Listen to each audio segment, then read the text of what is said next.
So ito nga mga idol, ang hatol kay Jojo Nunes at Richard Cruz sa kanilang issue kay Sandro Mulak. Oh, Mr. Nunes, inoferan mo si Nino Mulak, the father, ng financial contribution sa charitable institution of his choice. Hindi po, Your Honor, na ang context ay for settlement. For settlement? Wala pong ganung, wala pong ganung context, Your Honor. Ano yung context na yun? Nandun po kami kay, nag-meeting po kami sa tulong po ni Senator Dawson. Magkwentuhan lang po kung saan po siya. No, did you offer Mr. Mulak, father, financial contribution in any charitable institution of his own choice? Did you? Yes or no? Your Honor, it wasn't one offer. Did you? Yes or no? Your Honor, because it was in the context of the... Yes or no? Did you offer? Your Honor, kasi I did not... Yes or no? Your Honor, material po kasi yung context, Your Honor. Did you offer? Yes or no? It wasn't po in the context of settlement, Your Honor. Alam mo, May we allow them to finish? no, you don't talk. You just give advice to your client. Did you offer? Yes or no? Not po in the context of settlement, Your Honor. Mr. Chair, I will strike this person in contempt. And even Ms. Annette Dawson clarified that po in a public post, and she said po that we did not offer any settlement, nor did she broker any settlement po. I'm just asking you a very simple question, answerable by yes or no.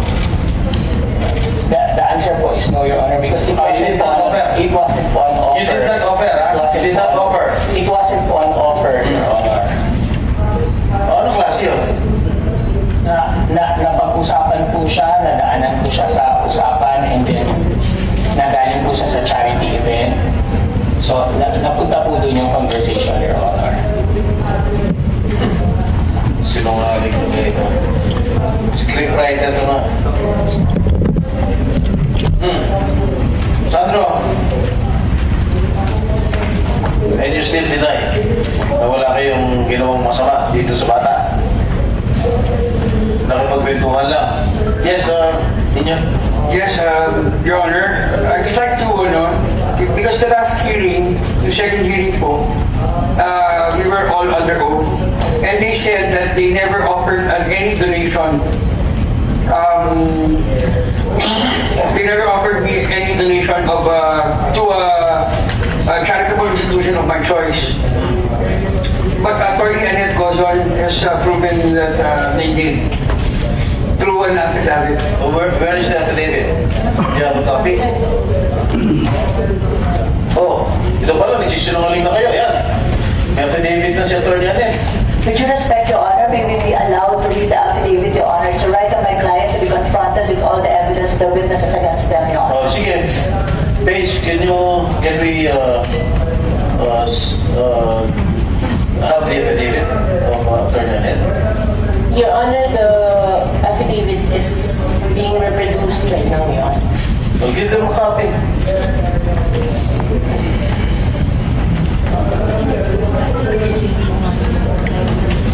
Suspend lang muna po natin yung session. Pwede muna po kayong kumain. Andiyan po, suspend lang muna po habang inaantay natin. Ready to show, Mr. Chair? Senator Jinggoy. Mr. Nunes, I assume that you have already read the affidavit that was duly signed by Atty. Annette, the Vice President of GMA7. Yes, Your Honor, please, my client will answer the question. No, let your client answer, not you. We submit to that, Your Honor. But I would just like to... The legal counsel is here only to give legal advice to your client. we submit to that, Your Honor. My client will answer. Assessment on the affidavit, Your Honor. No, I was asking you a while ago if you offered Mr. Nino Mulak financial contribution to any charitable institution of his own choice, and then you denied it. Now here comes the affidavit signed by Attorney Anet, who I think this person is very credible. Here comes the affidavit signed by Attorney Anet saying that you indeed offered financial contribution to any charitable institution of his choice. Can you say? Your Honor, upon review po of the affidavit po of Ms. Annette Gozon, nowhere in the affidavit that she mentioned po that there was an offer of settlement, Your Honor. And in fact, she mentioned only the donation to the charitable institution after she put after the paragraph where she put that she said that Mr. Nino Mula came from a previous scheduled charity event by Your Honor. So it supports our statement earlier, Your Honor, that it was part of... Basahin mo ngayon number 5. Number 5. That Mr. Jojo Nones, I'll just read it for you. That Mr. Jojo Nones mentioned in that meeting that if Mr. Nino Mula would want, they can donate to a charitable institution of Mr. Nino Mulak's choice. Number 6, that Mr. Nino Mulak declined. Number 7, that Mr. Nino Mulak stated that he wants to pursue the HR case against Jojo Nones and Richard Cruz. Oh. Maliwanag. It's affidavit. Na nagsisinungaling ka.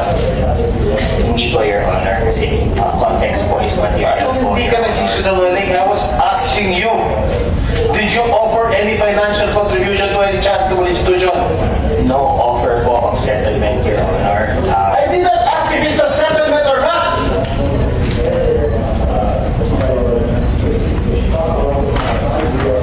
The only question I'm asking you is that if you offered financial contribution.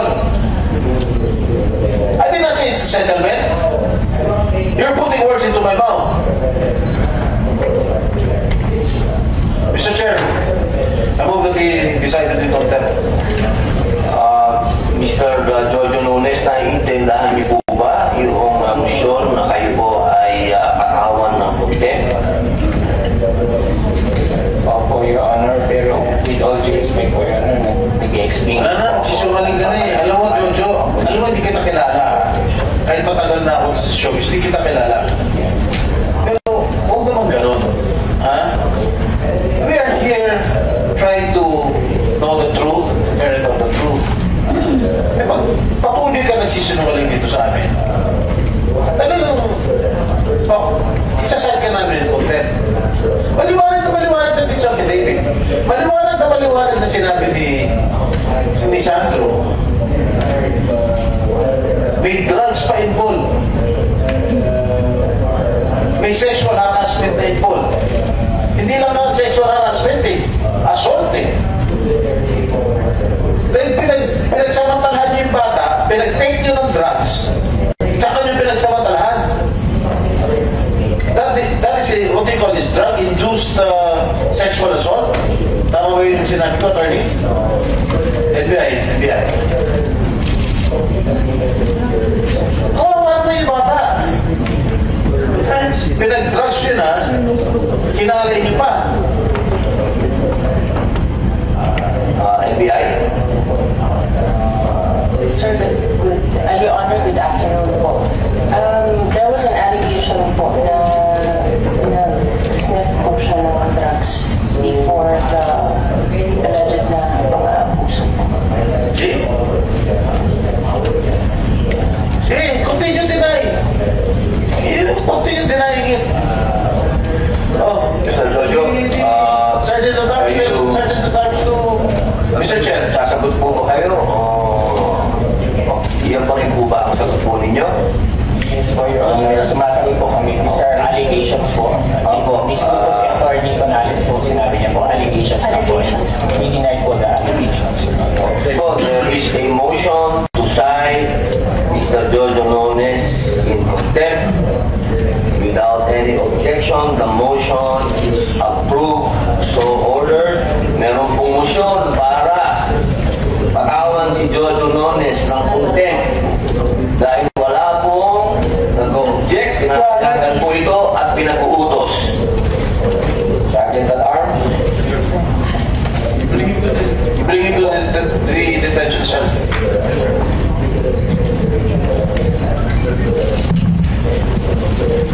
Attorney Topacio, you're not only lawyering for Mr. Gerard Santos, am I correct? You are also here as an independent resource person. Yes, because Your you're Honor. handling cases relative to these issues. Yes, Your Honor. Correct? Yes, Your Honor. Alright. Kanina sinabi ko, hindi lang lalaki minumulestya, pati mga babae. Alright, I heard before, during the lunch, you were